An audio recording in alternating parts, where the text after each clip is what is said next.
We're going to give it a few minutes before we get started.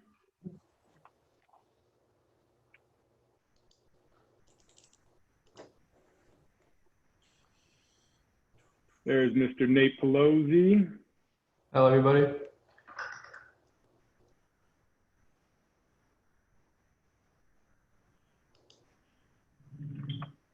All right. Numbers are going up, Big Nate. All right.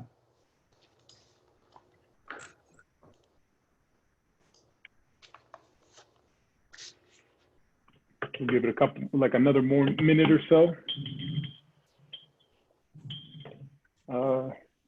Did the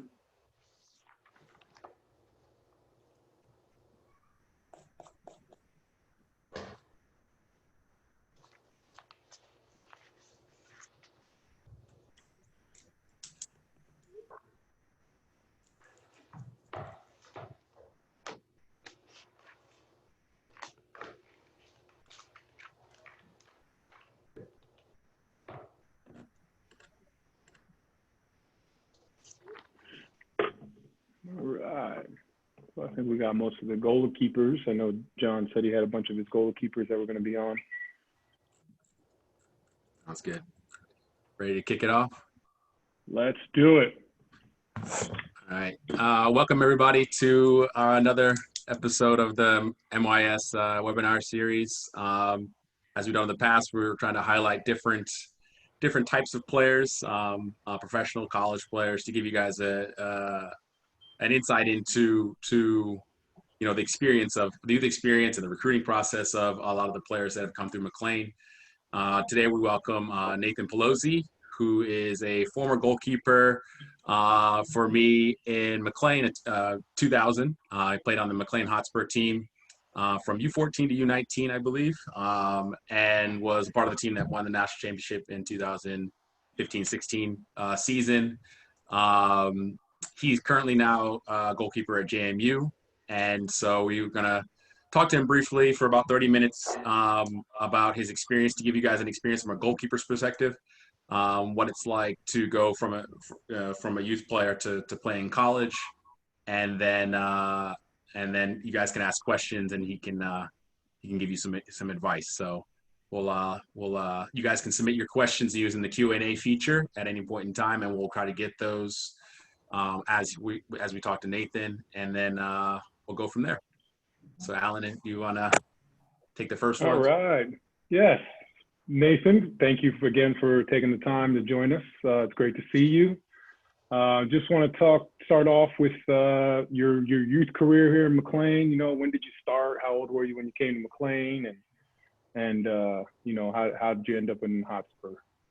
So I started playing soccer at Fairfax, actually, and then I left Fairfax, came over to McLean in U14, I believe. Is that correct, Christian? Yeah. U14, yeah. I came over at U14 with a couple of players from the Fairfax Fury team. And after our first year, after our second year at McLean, won the national championship.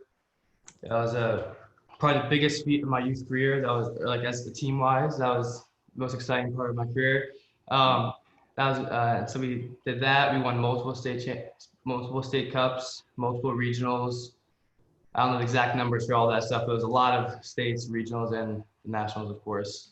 Yeah. A lot of winning you did. Yeah, a lot of winning. I would say, what made you want to pick that position? You know, how did you start in soccer in general, and what made you decide goalkeeping over the other position? It's actually kind of an interesting story. So I used to play as a tight end for football when I was like really, really young. And one of my good friends, Connor Bath, his dad was starting a house league for soccer. And we didn't know anybody who actually was able to play goalie, because we needed goalies at this sort of house. It was still small goals, was pretty small goals. But so I offered, I was like, you know what, I can play goalie. I can catch a ball, I can try. And so that's when I started playing. And then since then I went to the Fairfax team after that. And then I started playing indoors actually originally. And then after indoors, then the field, 11v11, and then from there on into McLean. And when did you think obviously you got into soccer kind of, you know, your friends were playing and you wanted to play goalie and it was kind of fun, but when did it become more serious for you in terms of training and your approach to the game? My approach to the game became very serious when I came to McLean. Actually the first year that I came to McLean, I really saw the difference between the level that I've been playing at before and the level of McLean. And it was light and day from practicing to how hard we went to practice to compared to the games. Like everything was we worked as hard as we possibly could every practice, every game. And that's what really changed it for me. It changed it more of kind of something that I did for kind of just to do to something that I was actually passionate about, something I wanted to succeed in life doing and go to college to play. And what would you say some of, like, you know, the training that you got at McLean or outside of McLean, did you have a private trainer that you worked with on the side to help you? I worked with a private trainer on the side along with the McLean goalkeeper training. I worked with a private trainer on the side. Okay. What do you love? Oh, go ahead, Alan. What do you love about playing goalkeeper overall? I was going to ask the same question. The main reason I love playing goalkeeper is it's the only position on the field where you see everything. You see the whole field. You see what is going on. You see what is about to happen. You know what's about, or not always, you don't always know what's about to happen, but you could guess as to what's about to happen. And I like being able to see everything when I'm playing, and I like being able to orchestrate, tell the team what to do, and kind of go off on that. I kind of like to just be the leader of the team. Okay. Alan, go ahead. So what high school did you attend, and did you play high school soccer? And how was it between high school and club? I attended Paolozzi Catholic High School in Fairfax. I played soccer there for 3 years. The different, you want to know what the differences between the two, the club and high school, correct? Mm-hmm. The main difference that I saw between the two, between high school and club, was that club was a lot more serious, a lot more, it was a lot more, I felt like everybody cares in club. Everyone wants to succeed. Everyone wants the same goal, and the same goal is to win. You want to win, you want to get better. Compared to high school, I felt was more for kind of like a fun, like just kind of get together for fun. It's not really there to succeed and bring your level up higher. So at least my opinion of high school compared to club. Okay. Right. When did you start recruiting process for goalkeepers, colleges? You know, what grade were you in?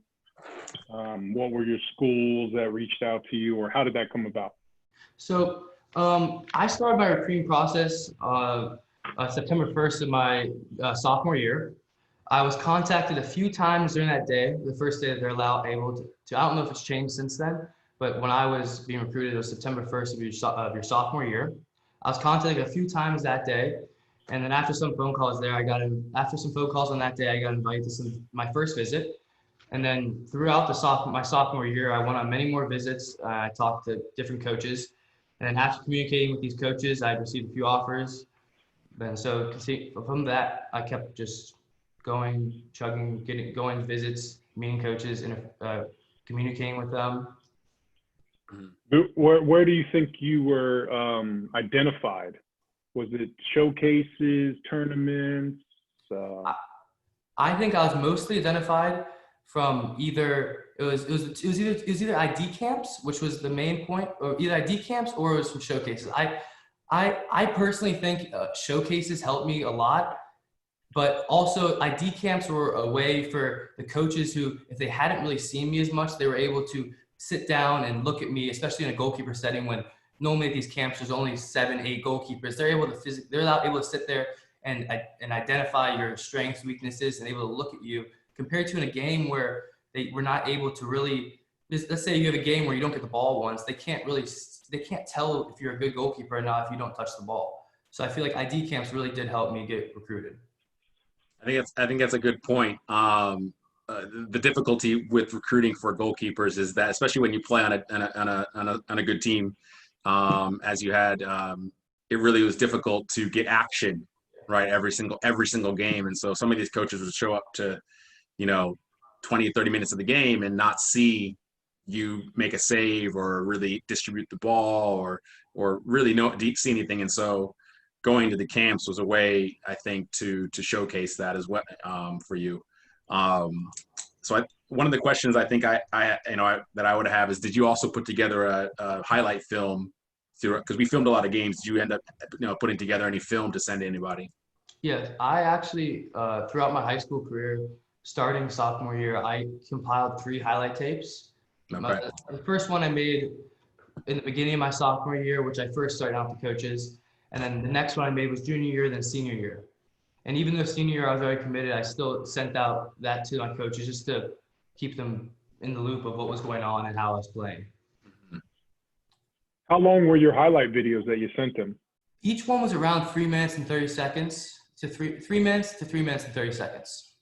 And what kind of things did you focus on in the highlight film?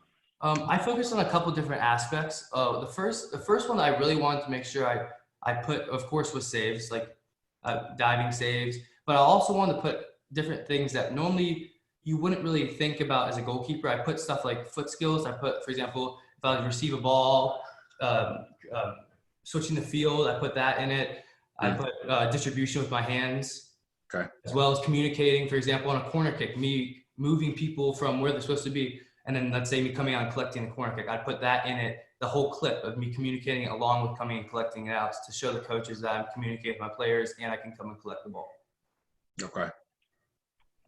And so what, coming into I think your junior year and your senior year when you were getting, I think it was the regionals where you finally did get your final offer from JMU. What was that process like? I know you had been in contact with them before. What made you decide on JMU at the end of the day? So the regionals, I went to their ID camp actually. I went to the JMU's ID camp 2 weeks before regionals, or a week and a half. The one that was right before regionals. At that point, I talked to them. I told them I was coming out to ID camp. We kept talking throughout after the ID camp. They told me they wanted to come out and see me play. So they came to regionals, and then right after regionals, once the tournament was completed, I was offered, and that's when I accepted. And the reason that I chose JMU was because when I went to campus, it felt like it was home there. That's you'll feel it when you go to the school that you want to go to, and you feel different there. You feel like you belong there. Mm-hmm. That's what really made the decision for me. Was when I went there, I knew that was the place. Okay. And what about maybe the program as well as the school? So I think that what's important to highlight for you is that it wasn't just the soccer that you were focused on. It was actually the type of school that you wanted to go to. I think it was big for you, right? You had your list of things that were important to decide on a school, and it wasn't just the soccer. But what about, I guess, the soccer program, the coach itself? What made that program, and school as a total package the deal sealer for you? So the coaching staff. When I first went to visit, I sat down. The coach. I didn't meet with the head coach at the time, who's now the head coach now. But when I first met with the coaching staff, I felt they were very welcoming, which I had experienced with a couple of schools, but I felt very welcomed. I felt as if they wanted me, like they wanted me as much as I wanted them. Mm-hmm. And that was something that really stuck out to me and made me even believe more in my mind that I want to go there, because they wanted me more than wanted me as much as I wanted them. And it was, And okay. Go ahead. And one of the reason why I chose JMU was obviously the academics, but the soccer team, I got to sit down and talk to the team and I got to hang out with the team for a little bit. And and I also did this with other schools, and they were a team that they, like, for example, the first time we all sat around like a table, we were talking in the locker room, and they would let us into the conversation. They would talk to us. They would not kind of sit there and talk around us. They were inviting to us, and they wanted us to be part of the team, which really made a difference to me. Okay. That sounds good. Alan, do you have anything? You have one? Yeah, I am looking through some of the questions that I wanted to ask here. In terms of, I have one more. I'll follow up with one more here. In terms of the rostering right now, how many goalkeepers are you competing against right now at JMU? I'm currently competing against 3. There's 4 goalkeepers on the roster. So just to give you an idea of the younger players who are in that same role as you are, and this happens a lot with college players. Even though you get recruited, you're still having to compete now once you get there for time on the field and your position. So I wanted you to mention that because that was the case when I went to college as well. We had 11 recruits.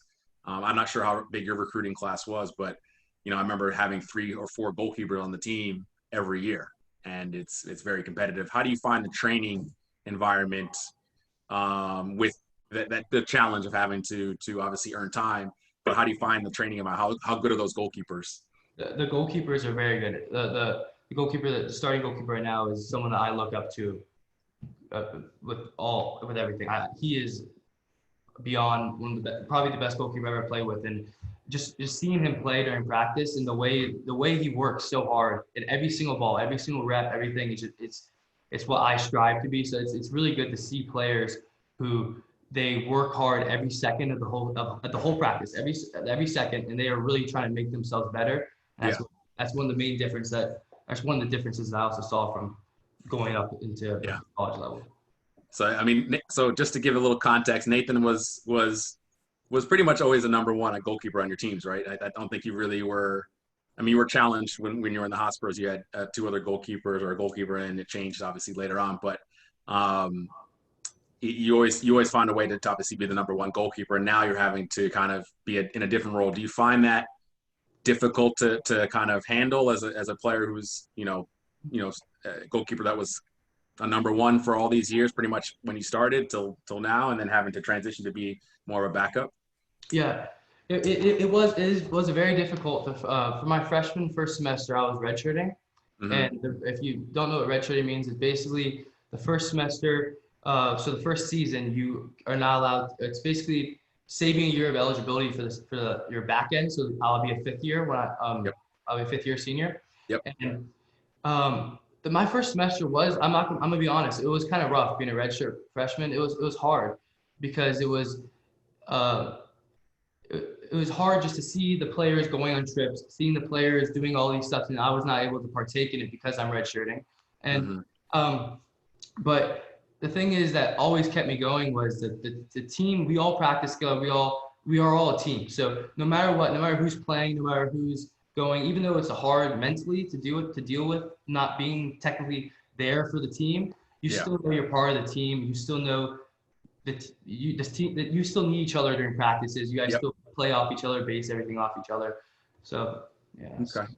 I think that's important to kind of highlight because especially at the club level, which again you never had the experience, but you saw your teammates. When we had a large roster, not everyone traveled, for example, to say Disney to play in the showcases. Not everyone. You have teams now in the club level at McLean where you have 20 kids, 22 kids on the roster, and only 18 can travel and play. Now Nathan is having to experience the other side of that, which is, as a freshman, they decided to redshirt him to save a year, which means he doesn't waste a year of eligibility, and he's able to play 4 years still after this year. And I'm sure mentally, obviously, it's a transition for you to have to practice all the time, but not get to play any games. But that's kind of the reality that a lot of players, even non-field players, have to go through their first year. Their first year is usually pretty tough. If you remember the conversation we had with Daniel a few weeks back, same thing. It's very difficult those first few months to transition from a player like Nathan or like Daniel, who were starters for their teams and played a lot and won a lot, and then go into an environment where you're with other players who are in the same boat as you, who've won a lot, who've played a lot of games, and now somebody has to sit out. And there's too many players, basically. So it's good to hear, you're going through it and you're struggling, but it's also helping you grow as a person. Absolutely. I think it's good. So as you were talking about the difficulty of that fall year in your first year, what did you do to juggle the workload between school, academics, supporting your team, still being part of practice and all that stuff? What were some of the things that you did to juggle all that, and how hard was it? Well, it was pretty hard the first semester juggling everything. And the one thing that did help me a lot was when you're a program like JMU or any program, they help you with academics. They help you with that your day is pretty much scheduled. For example, my normal day in the fall was in the morning I'd practice at 7:30. We leave the locker room the practice was at 8. We leave the locker room at 7:45. Ended around 10:30, but then we would have lift after until about 12:30, and then we would eat, go to classes, and then the rest of the day I kind of treated it like a 9 to 5 job. From 9 to 5, I was going to do nothing but soccer and school. That way, towards later at night, I could relax. I could watch a movie or something. I didn't have to be all cramped. And I didn't really do the 9 to 5 job in the beginning of this fall semester because of college, and it's kind of all overwhelming. And it's the first semester, and it's kind of, but the second semester, I really focused on the 9 to 5, kind of working soccer and school during those times, and it has significantly helped with grades and everything on those parts. Yep. That's a transition as well for most players, is time management, because you're by yourself for the first time, right, ever, and having to make those decisions. So I'm glad you're making that adjustments. Clyde had a question here: how big of a jump in terms of the play? I think that's what he's going at, from club to college. How big of a difference of the skill set of the players, physicality, tactics? What would you say the differences between the teams in terms of club and now college? I would say the size. I mean, I've always been a very big kid when I've been playing against kids at my state meetings. But right when I went to the college, like right when we went for preseason, I was overwhelmed by the size of the other people. I was playing against full-grown men, and I'm an 18-year-old kid at the time, last in the fall. Mm-hmm. It was hard to deal. It was very hard. The physicality was probably the hardest part to deal with. How many practices of the week did you guys have, either in preseason and now during the season? So preseason, how long was preseason? Kind of go from there, and then during the season, how many practices a week? We had captain's practice first, which started in around July, ended before our real preseason, which started August 11th, which I believe was August 11th. And during the captain's practices, we had around we practiced every day. We had one day off in the week. Okay. It was Monday, Tuesday, Wednesday was off, Thursday, Friday, Saturday, Sunday. We practiced, and then during the week, like during like the school year, during the season, we would have first starting off. We'd have. Should I start with preseason? No, sorry, preseason. Preseason started off with 2-a-days. So the first things we would have 6:30 practices. Then we'd have a little bit of time off to eat. Then we'd have practice again around 12. We had 2 days. We'd have 2-a-day. Then we'd have a 1-day, 2-a-day, 1-day. Yep. Kind of went on like that. I don't really remember exactly how many practices we had. It was kind of just all really overwhelming for me at that point. But so then once we got into the season, it seemed to die down a little bit with how much we were practicing because the games are starting and everything. But we still practice every day during the week. Took of course game days on Saturdays we took off, and then Sunday we'd only have a light little workout or light little kind of getting our feet back under us after a game. Okay. I think one of the questions that we sort of answered, the difference between, do you want to ask that one, the recruiting process? We sort of answered that one, right? I think so. I mean, what would you say, Nate, just from your experience of seeing your teammates, what's a big difference between your recruiting that you went through as a goalkeeper and then maybe seeing some of the field players? I mean, I know you didn't go through that, but I'm sure you saw some of your teammates go through it. So do you think there's a big difference? I think at least from, I'm actually going to go to Daniel, for example, because Daniel's a field player. Daniel DB, he, for example, was, this is an example of a field player. When he was playing, it was always like, he was always on the ball, always able to show his skill, always able to do that, always able to kind of show himself. And I feel like as a goalkeeper, it was kind of harder to do that because you kind of are waiting to see what happens in the game. You are reacting. You're not starting to play. You're more of the time reacting. So I feel like that's probably the biggest difference between recruiting is coaches don't really get to see you as much. So you have to put yourself out there. You have to make it clear to the coaches that you are interested and you want to be on their team. Yep. Very good. I think that's important to kind of highlight, and I'll piggyback off of that in the sense that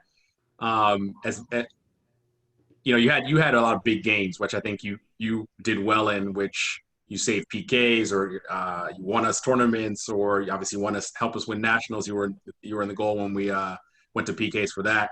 I think that also helps. So having that film to be able to put together, and if you don't have that film, or at least you're still developing that, going to ID camps I think is important.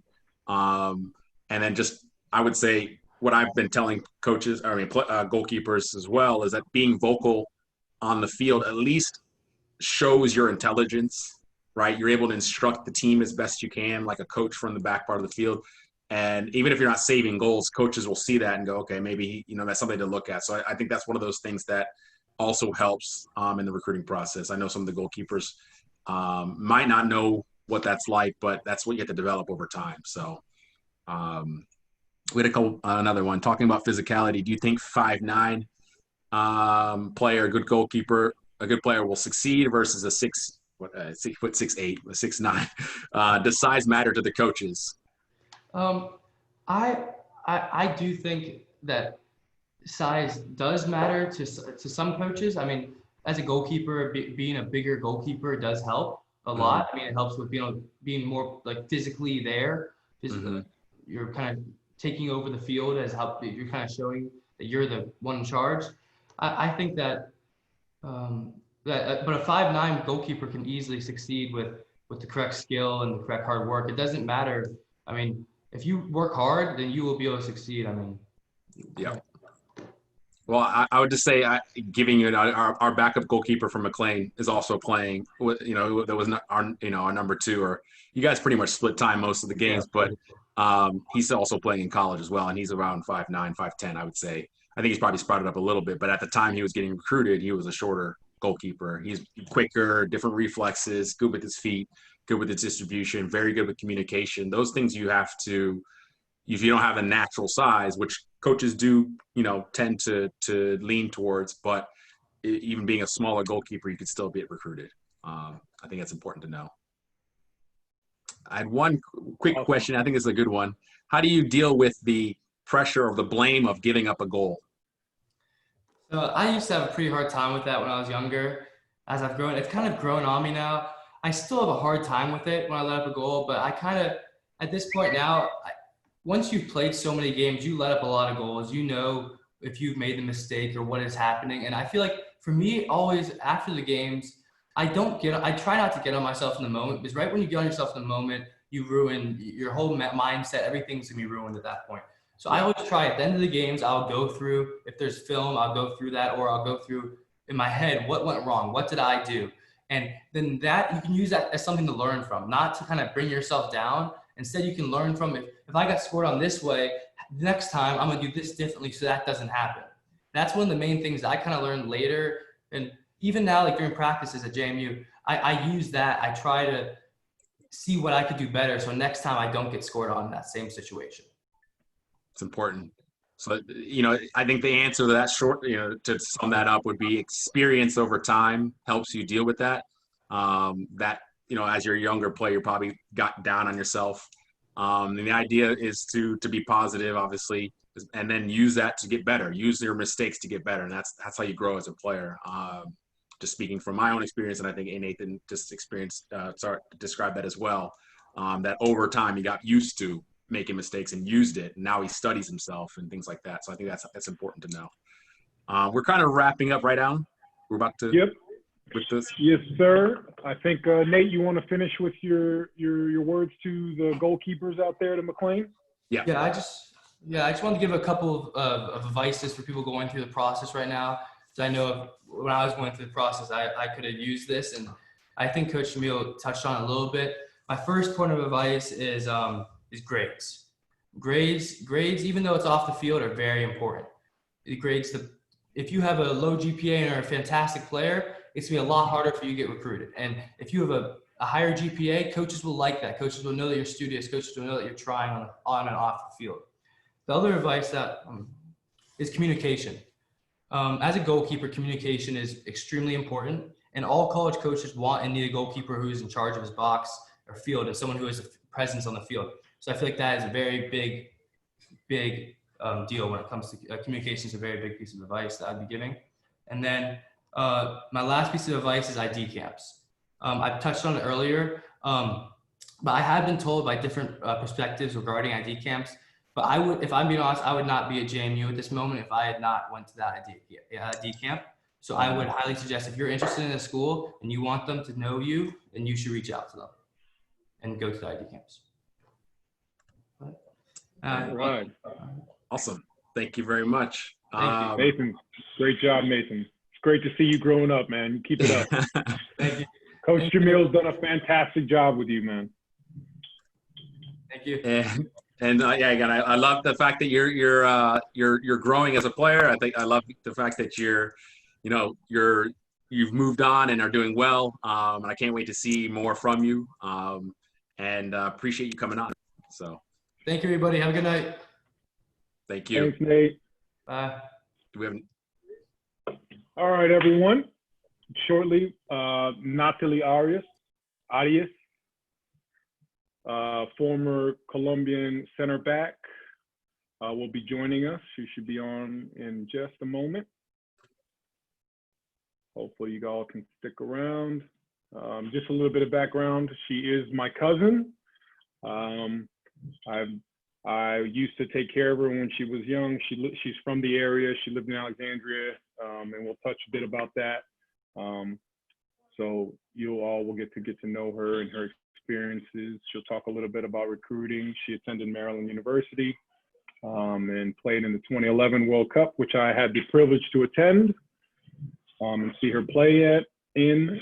And she was in the 2012 Olympics, 2015 World Cup, and the 2016 Olympics.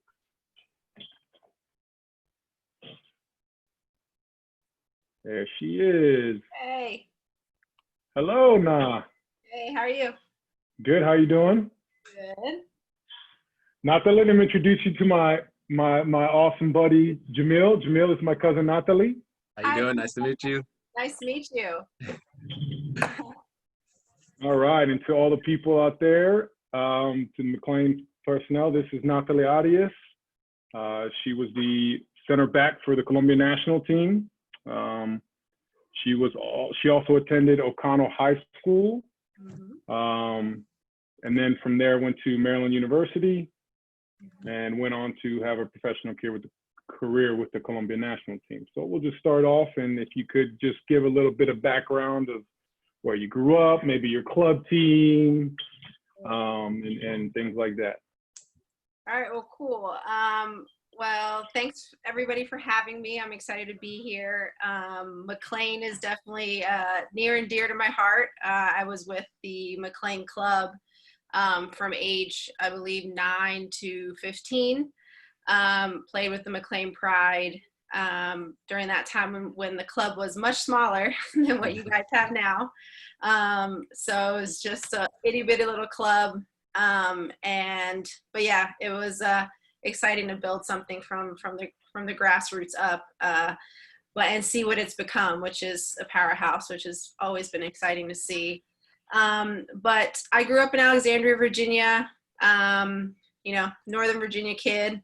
Did ODP with Virginia State ODP, Region 1, and started out club soccer, rec soccer with Annandale Boys and Girls Club.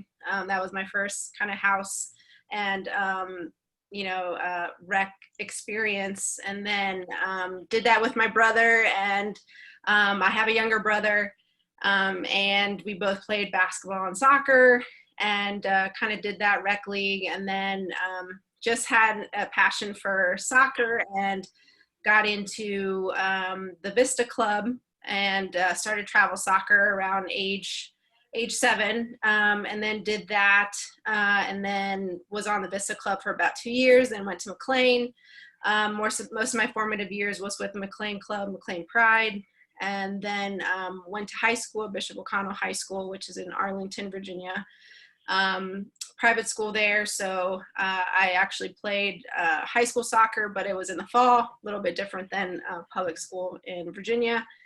And then went on to, luckily was blessed to get a 4-year college scholarship to University of Maryland. So I am a Terp, played there for 4 years, and then went on to represent my parents' home country of Colombia. Started in about 2010, and my last competition, well, actually about 2009-ish, and my last competition was in 2016 in the Rio Olympics. So had about 60 caps with the national team, the senior women's national team. And yeah, so it was just an incredible experience, you know, for me just to kind of get back to my ancestral roots and get to visit a lot of, you know, areas that I hadn't since I was either very small or hadn't been back to my parents' home country for many years. And so it was an incredible experience for me and my family, which, you know, for me, you know, a sense of pride and something I'm super proud of, that I got to kind of take them along on the ride with me. And Alan and most of my cousins, for those of you who don't know, Alan is my cousin, and one of my oldest cousins. And, you know, we always had a passion for football in our household, and, you know, all family gatherings usually ended up into, you know, boys versus girls and playing one-on-one or something. So yeah, it was just incredible to kind of have them along for the ride as well. And that support system is what helped, you know, to get me to that level, because you don't do it by yourself. It definitely takes a pretty large support system to get to that level and to reach that and consistently stay at the elite level. So yeah, that's a little bit about me and kind of my journey through the U.S. and international. Beautiful. So let me ask you, taking it back towards the end of your youth career and getting recruited and things like that, how was your recruiting process with Maryland? So again, you know, a lot of things I think have changed since I was being recruited. So I'm not as up to speed with what the changes that the NCAA has probably made since when I was being recruited. But I always played up. I tended to be around players that were about 2 years older than I was, sometimes 3 years older, but mostly 2 years older in school. So I actually got recruited a lot younger than most. So I ended up going to college showcases when I was in 8th grade to freshman year of high school. So I did have a lot of exposure.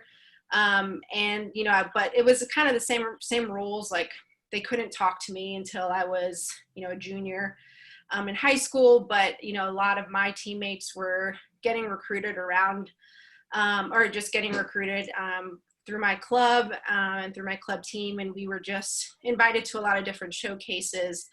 And I did learn something through the system that I know that I did not take advantage of, but I know it's something that I learned actually when I was in college, which was a lot of people or a lot of players, if they have a school that they love and or a style of play or system that they kind of really speaks to them, they would go to the soccer camps, the college university camps. And that's when we were players, we would have to work those camps for the university. And it was just a great place for us to be able to train, but also we would get exposure to some of these younger players that were excited and wanting to be in the college system, and we're aspiring to probably play either for that university or in that conference. So that wasn't something that I really did. My summers were with playing in regionals and or then immediately going to Region 1 camp, which was usually a grueling week camp with 2-3 days. It was always something that, yeah, it was always like summers were very slam packed. But it's definitely always something that I always encourage is, if you know of a university that you're interested in, look into their summer programs, because they usually have some type of clinic, some type of summer camp. It could be overnight or it could be day camps or something like that. those are really good places that, you know, if you don't happen to be in some of these showcases that other players get invited to, you're going to get the attention of not only the current players, but the current staff. And there's usually like staff games and things like that where those players get an opportunity to play with us. So I always thought that that was a really cool thing that I only knew about once I was a college player. So it's always something that I tell high school kids to look into, because it's one thing that's really underutilized that people don't know about until you go through it. But it's something to take advantage of if you have that opportunity. Awesome. Awesome. I got to ask you this. Here's a question here. Big Ten or ACC? Well, I mean, I went to Maryland because it was an ACC school. So at that time, right? And now they're the Big Ten. ACC all the way. Yeah, no, I unfortunately, it's hard for me to kind of know that we're a Big Ten school, but right. I went to Maryland because it was in the ACC and because it was in the best women's and men's conference in the country. And I knew I was going to get the best playing environment, and I grew up playing with boys. So I knew, hey, it's the best pickup I can get in the country. And plus for me, it was huge that, my family could come see me play. 'Cause again, they sacrificed so much to get me that opportunity. And so I thought it was just kind of paying it forward that, you know, my parents could be at my games, my brother could be at my games, because that meant a lot to me. But yeah, totally ACC all the way. Jamil, you got a question? Yeah, were you always a defender? And if so, like what made you pick that position? Why do you love that position? What about playing that in the defenses fits your personality, or, you know, what are the qualities you feel like made it work for you? Great question. I actually was not a defender for most of my career. I was actually always a center midfielder. I grew up playing offensive center midfielder. And then as I transitioned into US National Team camps, it was kind of more defensive or sitting center midfielder. And then it was progressively, let's try you in the back line, because some of the area or some of the qualities that I had as a player were really conducive to a defender. So I was very aggressive. I anticipated the ball very well, and I was really good in the air and really good in with long balls, just precision kind of passing. So a lot of that stuff as I got into regional camps or U.S. Youth National Team camps, that was always something where those were easy for me, but actually one-on-one defending and understanding tactically how you work within a system didn't come as easy. And so it was always a challenge for me, and it was something that the national team coaches always challenged me in camps to be like, I know this is uncomfortable, but you need to be able to learn how to be comfortable within these uncomfortable situations, because that's where the elite learn where to live and how to compete in that arena. So I was a midfielder, and so I just had a lot of those. I love to score, and so that was something that, you know, I transitioned where I was going to bring that as a defender or whatever I had. And so as I progressed on the international stage, it was you know, I was very lucky, and I had a really, really good coach once I transitioned to the Colombian National Team, who was a defender, and I just wanted to play. And so for me, it was, hey, you know, when I came onto the team, the midfield was stacked, and they had a very particular style of play, and they looked at my size and they were like, hey, you're a defender. So I just wanted to play. And so I was like, hey, put me anywhere and I'll learn. And, you know, a lot of defending is a mentality. And so I just really kind of had to buy into that physicality and the mentality to want to win every one-on-one, to learn tactically how to move with my other teammates, and just how that worked into the system that we had tactically. And in my first World Cup, I was a outside back. I was a right outside back. And I played that for my first basically Olympic cycle. So the first kind of 4 years on the women's national team. And then my second cycle, I transitioned to a center back, which was probably a little bit more comfortable for me. And it was a little bit more natural. So yeah, it was a transition for me. It was something that was always a challenge. And it's actually something that, looking back on my journey, it's always gratifying, because as a teenager in the US youth system, I was actually told probably 2 or 3 times through national team camps, like, hey, you know, you got the technical piece, you have a great technical foundation, but I need you to really kind of buy into defending, because that's really what's going to help you at the next level.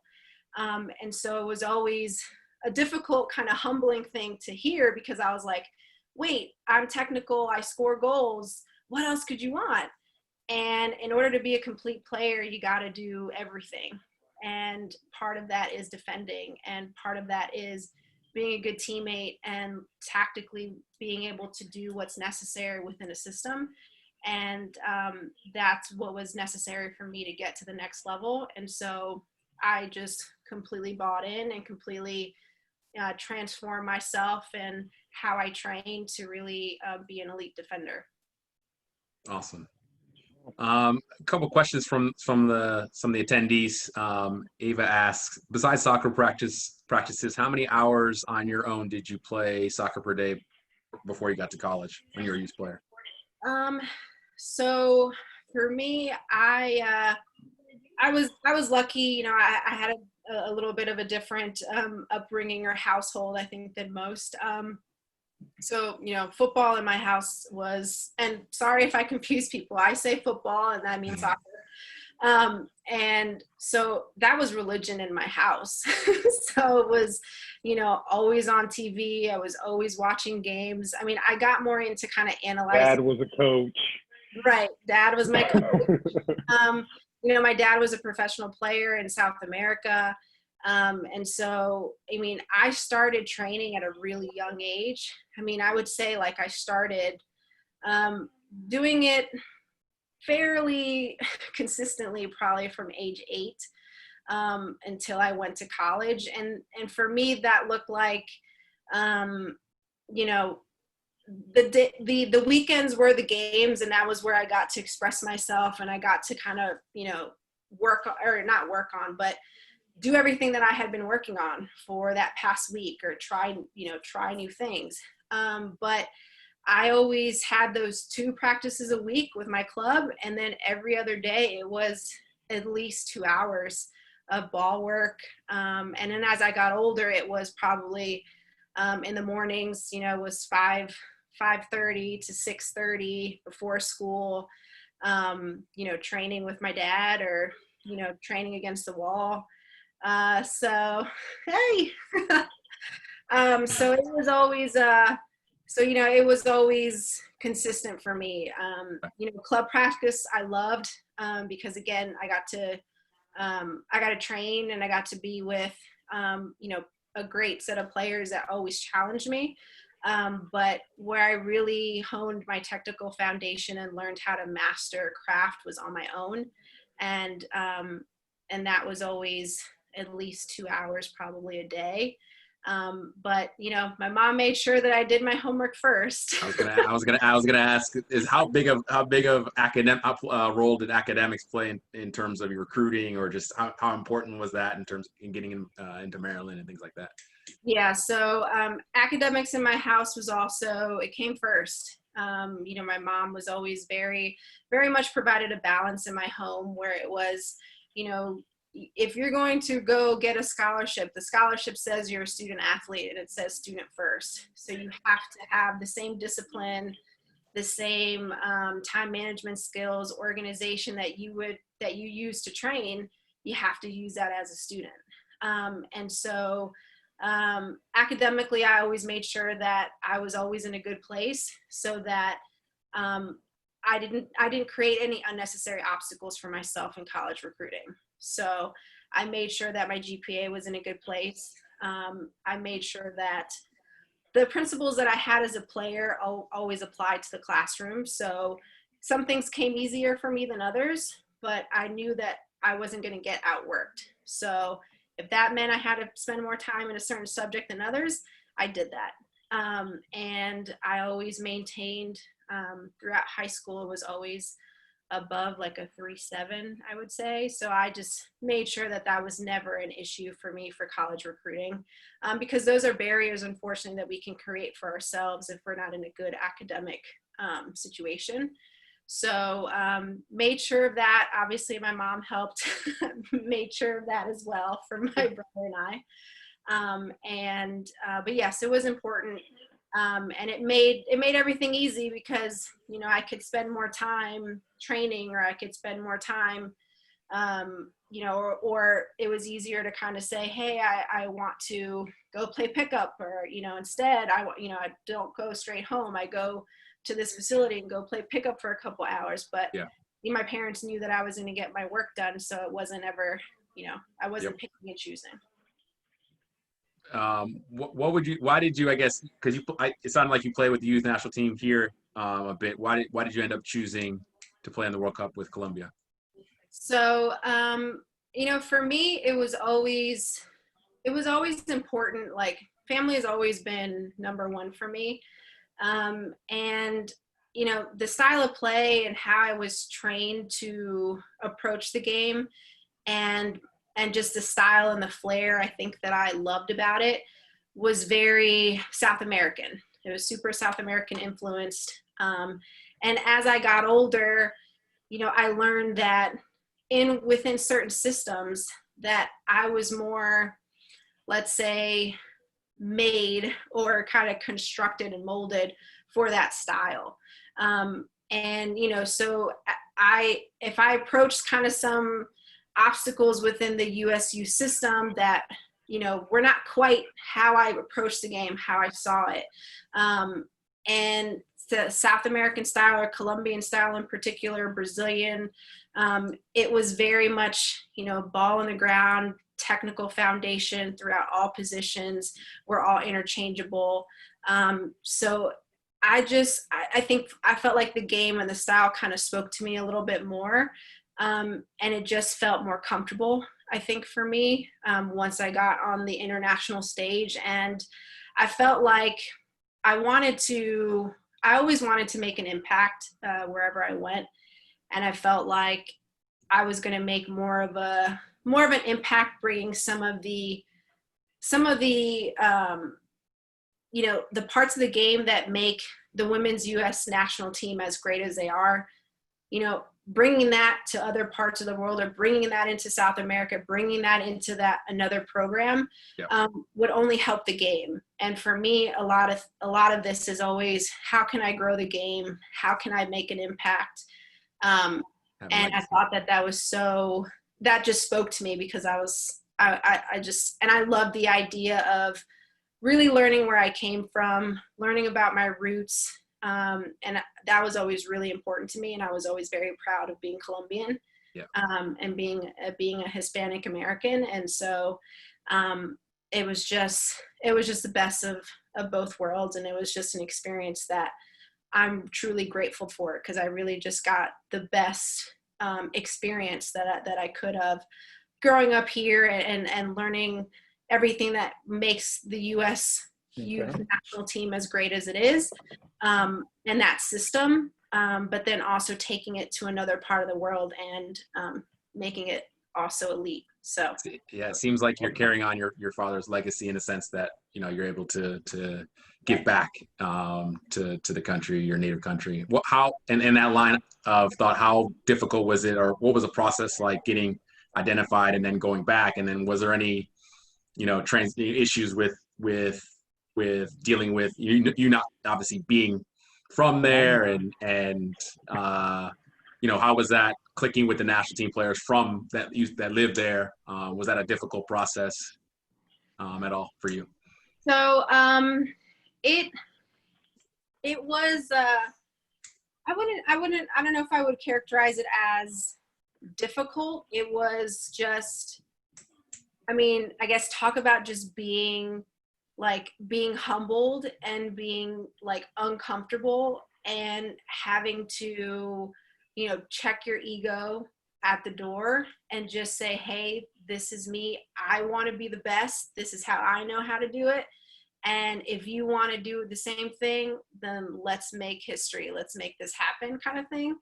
But it's just a different culture. It's a different way of approaching life, of approaching football, of approaching training.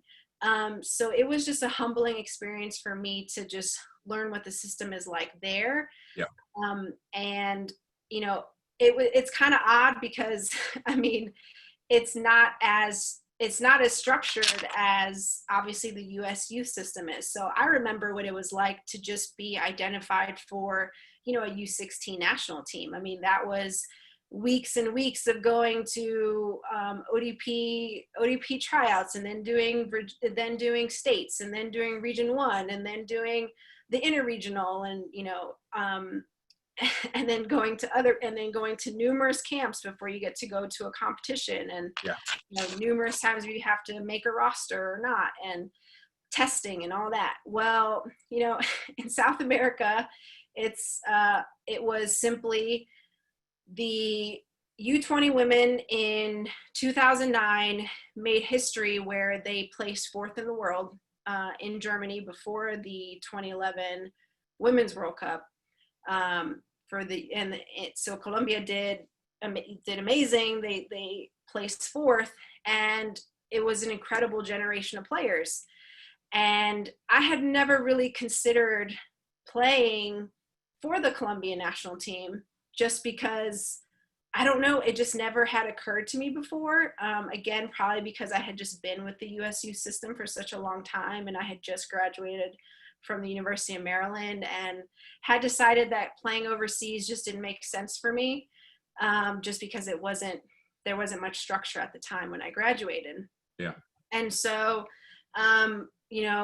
it just took my dad's persistence, and he was like, well, why not, they have a great team. It looks like they have some youth that's coming up. Like, why don't you try? Because, obviously there's going to be two teams from South America identified for a Women's World Cup. Like, you still got gas in the tank. And I did. I felt like I still had more to give to the game. I did have more gas in the tank. And I felt like I always knew that I could play at that level.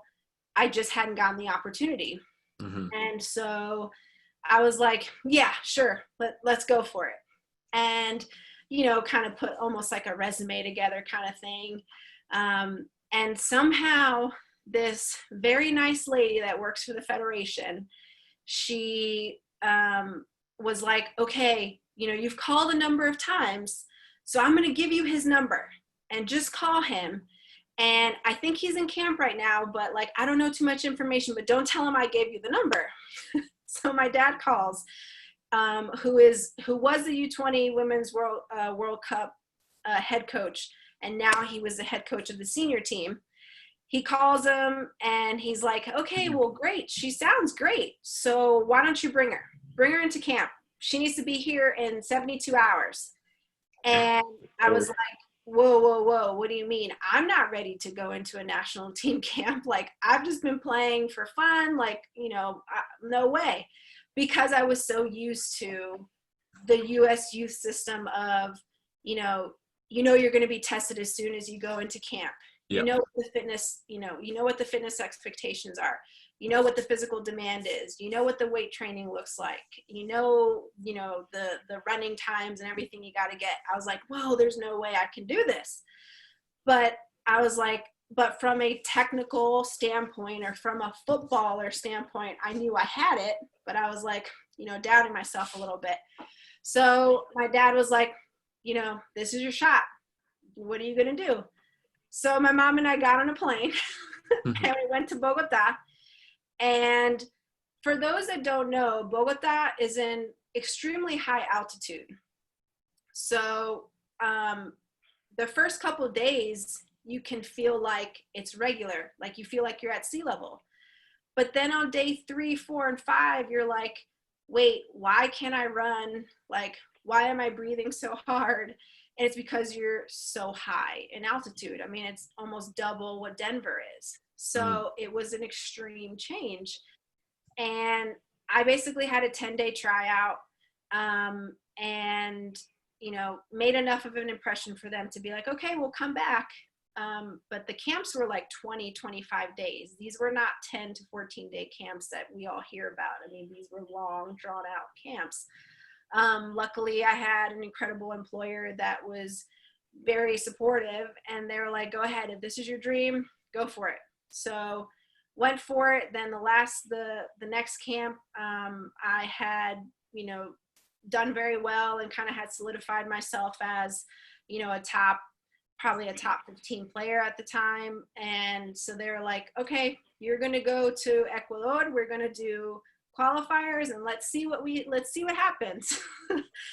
And in 2010, in that qualifiers, we ended up, we lost, I think, by a point to Brazil. And Colombia had never qualified for a senior level women's World Cup before, never for the Olympics, never for the Pan American Games. So we just got the trifecta in a 3-week tournament. And then kind of the rest is history at that point. You know, just solidified myself as a starter and never relinquished that spot. And yeah, that was kind of how I ended up getting there. Awesome. I think it's important to point out how you just decided to, you know, take that risk, take yourself out of a comfort zone, and really go for something. Every time you tell me the story, I've heard the story a couple of times. Every time I hear it, it's just like, wow, you know, that takes serious courage to do. You know, jump on a plane, go to another country, even though it's, you know, where we're from, but you know, we don't live there, so it's different. It's tough. But I think, you know, I still love to hear that story. I tell kids, you know, all the time, you know, try to be a little bit more comfortable being uncomfortable. And I think, you know, you'll be able to find solutions to problems that you didn't think you could find. Absolutely. That's great stuff. We're running up on time. I don't know if you mind staying a little bit longer. We got some of the cute questions. We want to rapid fire through some of these. I have a couple funny ones. Okay. First funny one. How easy was it to show up Alan at the family outings? Well, Alan, You crazy. She was on my team. Yeah, I wanted to make sure I was on his team, so Luis would be on the other team. Yep, my brother would be on the other team. All right. And no, see, Alan was always much bigger than us, so we knew not to mess with Alan. Okay. Did you play against the U.S. and what was that like? I did play against the U.S. many times. We were always in the U.S.'s bracket on every kind of major tournament. And I mean, it was always a game that had, you know, a lot of emotion for me, and was always super exciting because as a competitor, I've always loved and thrived. You always want to play against the best. Like, there's no better measuring stick than playing against the best, and that's what the U.S. women are. They're the standard, they're the best, and that's the reality around the world.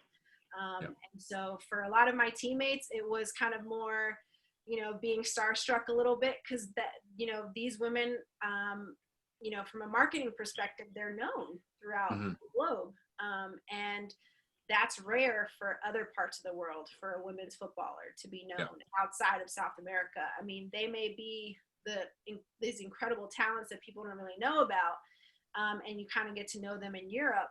But for the U.S. women, I mean, they're known globally. So it was a little bit for them kind of being starstruck at first. But for me, it was, you know, I played, or I was on regional teams with a lot of these players, national team circuits with a lot of them. So I knew a lot of them. But it was always just such a great challenge. And, you know, I loved it. Like I said, there's nothing like, you know, playing against the best. And also feeling some success when you play against the best. And like, there was also a lot of times where, you know, people always tended to doubt our style a little bit, because our style was very much ours. Like it was, ball on the ground, very technical, small-sided, triangles and kind of squares all over or quadrants all over the field, and it was just a unit, and we were tactically very good. Yeah. And so it was always, kind of exciting when we would frustrate them a little bit. But yeah, it was always a great opportunity, and I loved it. And we obviously had some tough results against the U.S., but it's one of those things. It's one of those teams who hasn't had a tough result really against one of the best teams in the world. So I always enjoyed it, and I loved the environment that they always created. Awesome. I got to ask you this. Go ahead. Who did you always end up having to mark when you played them? So in the first cycle, it was always, it was always Abby Wambach, because she was the biggest target for any ball in the air or anything anywhere in the air. She would throw herself. She was just the best aerial threat I've ever played against. Probably the best aerial threat in the women's game ever. So she was always my mark on dead balls. But then the second cycle was always Carly Lloyd for dead balls. But then throughout the game, it would depend. But those were like two of my assignments that, were always, particularly mine throughout both cycles. They trusted you. They trusted you. What other sports did you like to play besides soccer? I know you mentioned basketball. I know Joe plays basketball. My cousin Joe, her brother. Yeah. Was there any other sports that you liked? My dad did a great job of kind of exposing us to a lot of different sports. But the only organized sports that I played was basketball and soccer. I loved basketball. So I would say basketball is probably, I wish I would have paid more attention to tennis. But yeah, I played those were the only two organized sports. Nice. Who was your favorite player, professional player, when you were younger? Ooh. Or growing up? Growing up. Why? So it's always just kind of funny because, probably obviously because of the influence from my dad, I always had like exposure to like older players, like meaning he would show me tapes of like, Brazil in like the 60s and 70s. And so like watching old tapes, like I had old Ajax tapes that it was from the Ajax Academy, that it was all Corver moves, right? Uh-huh. And it was Edgar Davids and Kluivert that were like they were like probably 18, like doing these videos. And so I would do them over and over and over again. And so like, it was kind of funny. It was like Brazilian influence and Dutch influence. It was like that total football kind of influence that I was exposed to.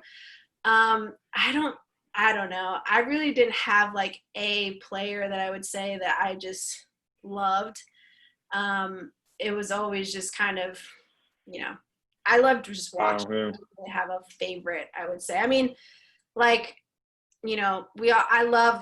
It was cool because I love the Brazilian generation of Ronaldinho and Adriano and Ronaldo.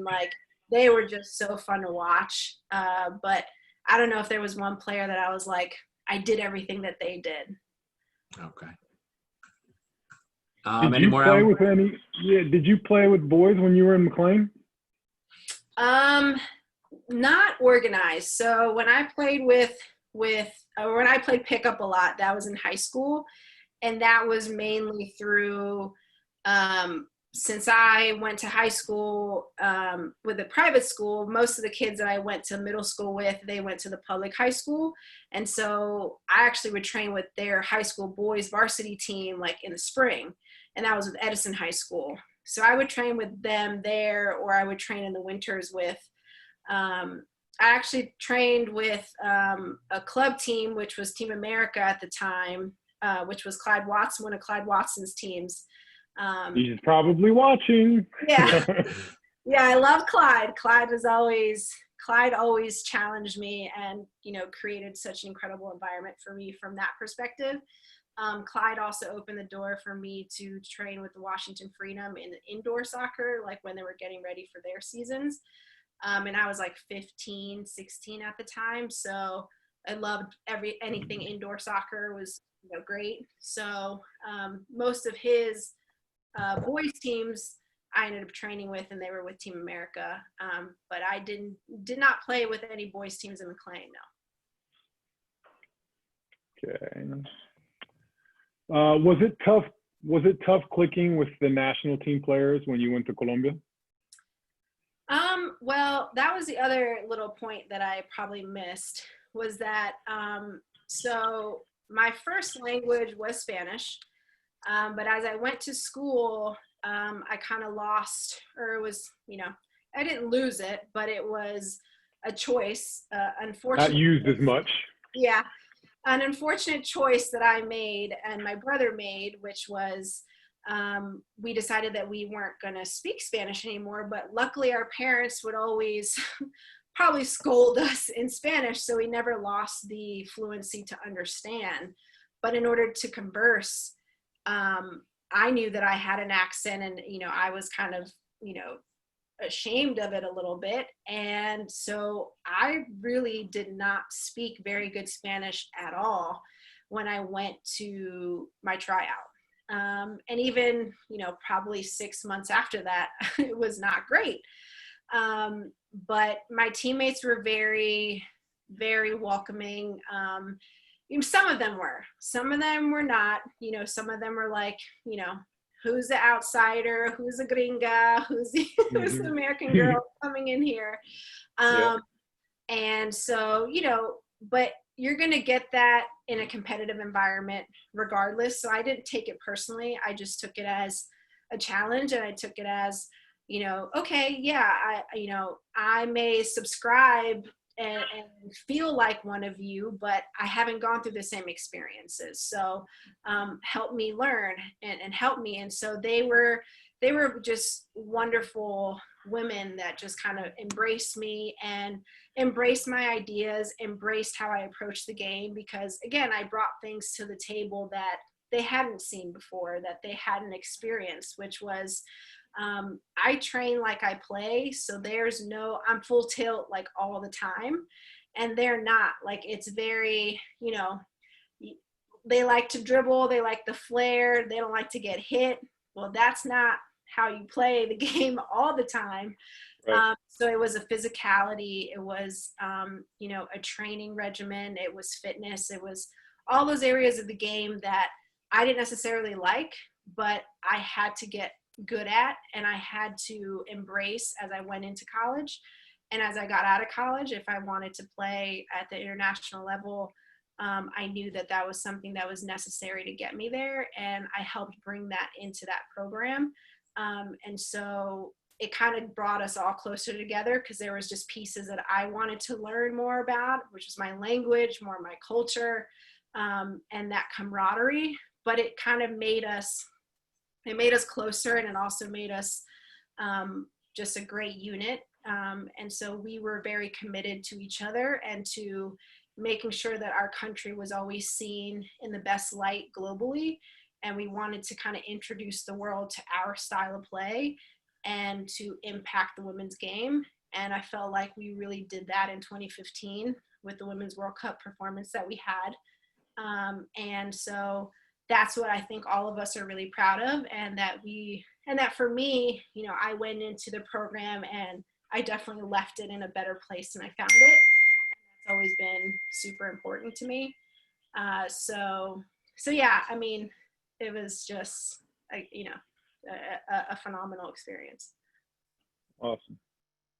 What was your favorite game with the Colombian national team? I mean, you played in 2 World Cups, you played in 2 Olympics, you played in 2 Copa Americas, Pan American games. Yeah. What was your favorite game why, etc.? So my favorite game would have to be in the 2015 Women's World Cup when we played France and we beat them 2-0. That was what, you know, like, that's where we shocked the world. That was the talk of the tournament. That's that where was the talk it was. of the tournament. Hey, right. Yeah, at the time, at that tournament, that was the biggest upset, you know, because that was the number 2 team in the world. And that team was, when I tell you they were stacked, I mean, that is still, for me, the best team player for player at that tournament. And that was just a phenomenal game that we put together tactically, you know, defensively, but it was a commitment. And it was like, we set it from before we got on the plane to go to Canada. It was, we're going to make history, and we're going to show the world what we have and how much talent that this country has. And I felt like that game really transitioned how people talked about us, how people viewed us, and, you know, took us a little bit more seriously. And honestly, there was a lot of parts of the game where we played against the US in that tournament too, which we're all very proud of, and that I'm very proud of, because from that game, from what they learned from that game, they transitioned enough to win that tournament. And it was because of holes and gaps that we identified when we were playing them tactically that they adjusted. And so that tournament in particular is just super special, because all of us were at our peak. Like, all of us collectively, I think, as players, were at our peak. And so that tournament, but that particular game is super special for me. Yeah, and I'll never forget watching that, you know, at home with the family. I believe I got pictures of us. I'm in my full-out Columbia gear, but yeah, that was super special. Super special. Let me just look here on the question, see if we really did we miss any? Some good ones at the bottom. Let's see. How old were you when you really started soccer? I know you said you really started training hard about 8. Yeah. When did you really start playing? 4. Yeah. Yeah. Young. Annandale Boys Girls Club, 4. No club. Dad made sure he had all the balls all over the house. Yeah. Oh, I guess if you had to choose one part of soccer that you didn't like, which part would it be? Oh, fitness. Fitness. No one likes fitness. No, well, that's not true. There's some that really do love it. That's true. That's true. They're engineered to have a third lung. I was not. I was not. Give me a technical competition, give me skills, do that all day. Yeah. But, you know, put me on the line and do the beep test. No, thank you. Not my favorite. Here's a good one. Did you have any setbacks while you were trying to get recruited to the national team? Oh, that's a good one.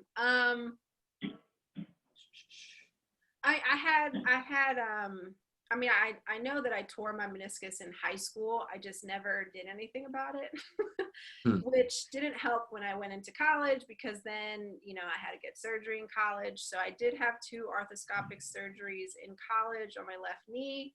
I only have about maybe 10% of the cartilage left in my left knee. So I know that someday I need to get that, you know, figured out.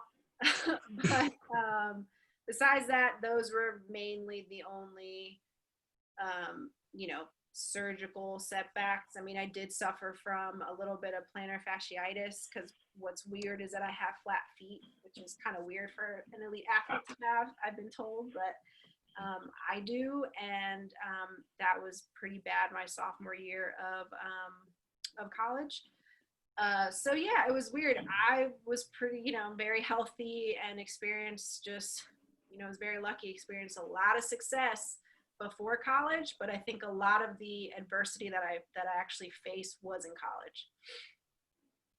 Well, this is a good one. I was going to actually ask this as well. What role does soccer play in your life now? You know, I guess now that you moved on from professional soccer, do you still coach, or do you still have a connection? So, so these types of opportunities, I always love, because this is an opportunity for me to give back to the game that gave me so much. So a lot of it is, talking to my cousins who are coaching. I also have, some little cousins that are starting to play, or that, want to be elite, and, kind of talking about training, or, that kind of stuff. So, but in terms of me doing something regular, no, I'm not coaching. I did, probably 2 or 3 years ago, when I was still competing, I did train some small groups around here, boys or girls, or kind of one-on-one training when I could.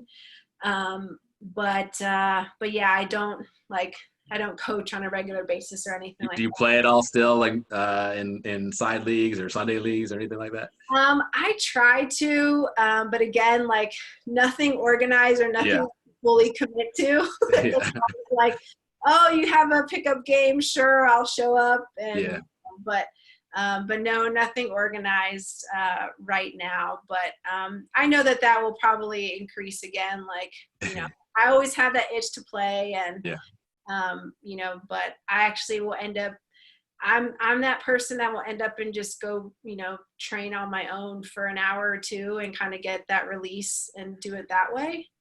So I still have, a wall here in Atlanta that I know where to go to, and kind of do the same routine. And so that's kind of probably how I satisfy that, that necessity to play. Okay. Awesome. Do you have one, Alan? There's one by Avery that's pretty good. Yeah, that's the one I was going to ask. I was going to frame it slightly different. If you go back in time and tell your younger self one thing in general, like what would you say? You can frame it as like general advice, I guess, for younger players. That's a tough one. Yeah, it's like super philosophical. Yeah. Let me think. I just had a passion for this, and I loved working through it. I loved the challenge of, I always had a competitive drive, and so that, I think, fueled a lot of it. But, with the combination of, growing up in a home where football was religion, growing up with my dad, who was an elite player himself, and having that kind of drive and desire to be the best and to be elite, I basically was given kind of a roadmap, which was, enjoy the journey, but work for it. If you want something, go after it. There's nothing wrong with dreaming, but if you want to be an elite player, if you want that scholarship, if you want to be on varsity in high school, if you want to go to the premier team, or whatever that may be for you, like, don't put obstacles there for yourself. Just work at it every day and be consistent. For me, it was just about mastering your craft, seeing how far I could get with it, but also wanting to be elite, and seeing from other, getting ideas from other players or other environments, putting myself in situations where I wasn't comfortable, which is like playing with boys, right? Where it's going to make me play faster. It's going to make me not rely on physicality, not rely on maybe physical gifts that I may have, but it's just technique, and it's just speed of play. So it's, working on those things in repetition. And so I think for me, it's just dream big, but go after it, and do it with your whole heart, and just be passionate about whatever it is. But for me, I don't have any regrets. I was going to ask next. Yeah, I don't have any regrets in my journey. I feel like I was exactly where I needed to be, and I made the most out of what I was given, or the gifts that I was given. But I worked for it, and I sacrificed. But it was, like I said, I just loved doing it. It wasn't anything that I felt like it was work. Towards the end, things like, let's just say fitness, it didn't come easy for me. I had to work at it. But, you know, once you kind of put a regimen together and once you're consistent with it, you get a rhythm for it. And, you know, it's exciting to see what your body can do and how much you can push. And that's what football was for me. And that's what, you know, my technical foundation was for me. It was how good could I get? And how much could I impact players around me? Because for me, that was always like the sign of a great player was making everybody else around you better. And so being a good teammate, learning those leadership skills, translating that to other parts of my life. I mean, you know, that's the epitome of what we all want, is to be able to transition this passion into something else. And yeah, so this has been great. I mean, I enjoy doing these things. Awesome. Nataly, thank you. I can't thank you enough. You know, I think hearing your story really can help kids, you know, understand some of the sacrifices that go through in getting your goals. It was great to hear about everything coming through, your experiences, and you know, look out for the Jamil Nataly Island camp coming in when she comes back around the way in the summer. And when you're ready to start coaching, girl, I got a job for you, okay? You're going to be very, very, very good at it. And I want to say congratulations. She's expecting, so big congrats. Can't wait to meet the newest member of the family. Yeah. But thank you again. Thank you guys. I appreciate it. This was a lot of fun. And yeah, thanks. Like I said, I love any opportunity to give back to the game, to impact the youth any way that I can, because it's just about growing the game and making it more inclusive for everybody. So this is great, and I appreciate the platform and the opportunity. So if anybody has any other questions that maybe they didn't want to ask or they were too shy or whatever, please, my cousin is clearly not shy, so ask him. Yeah. I'll get it to her. Questions, and he's not the shy one out of the two of us, so he can, For sure. you know, I think it's important for them to know that they can reach out anytime. yeah, So. absolutely. Yep. Please do. I'm here to help. I'm here to share in my journey or help any way that I can. So, but yeah, if anything wasn't answered for you, please reach out because I'm happy to help. Fantastic. Thank you, guys. I want to thank Jamil again. Thank you for being my co-host. Again, thanks to Nate earlier. Thank you for everyone watching. And again, if you got questions, feel free to reach out to us. I hope everyone stays safe for the rest of this pandemic, you know, and everyone is safe, and hopefully the cities will continue to just try to love each other and keep it peaceful. Get back All right, to playing. everyone, get back to playing. It's coming. It's coming around the corner. I can feel it. All right. All right, everyone. Everyone have a great night, and I will see you all next week. All right. Bye. Bye. Bye.